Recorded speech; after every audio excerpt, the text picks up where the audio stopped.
વાંકાનેર ગામની હદમાં gas bottle સપ્લાયરને રોકી પોલીસની ખોટી ઓળખ આપી ₹50,000નો તોડ કરનારા 3 ઈસમોને જિલ્લા પોલીસે ઝડપી લીધા છે।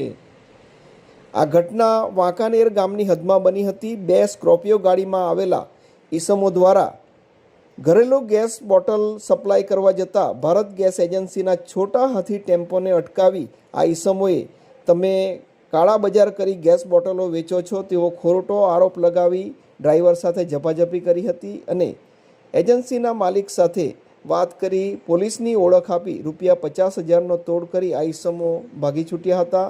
આ ગુના સંદર્ભમાં ડ્રાઈવર અરવિંદભાઈ છીબાભાઈ ઢોળિયા રહે સિકેર દ્વારા પોલીસ મથકમાં અજાણ્યા ઈસમો વિરુદ્ધ ફરિયાદ નોંધાવવામાં આવી હતી।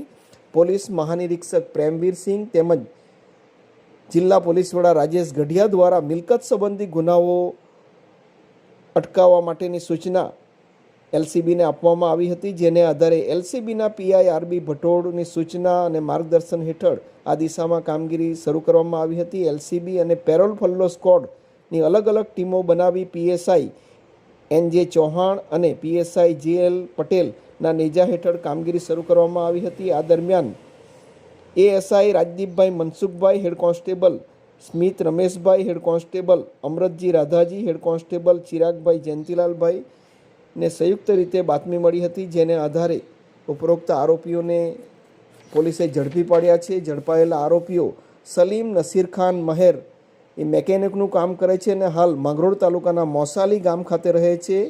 મૂળ રાજસ્થાનનો વતની છે।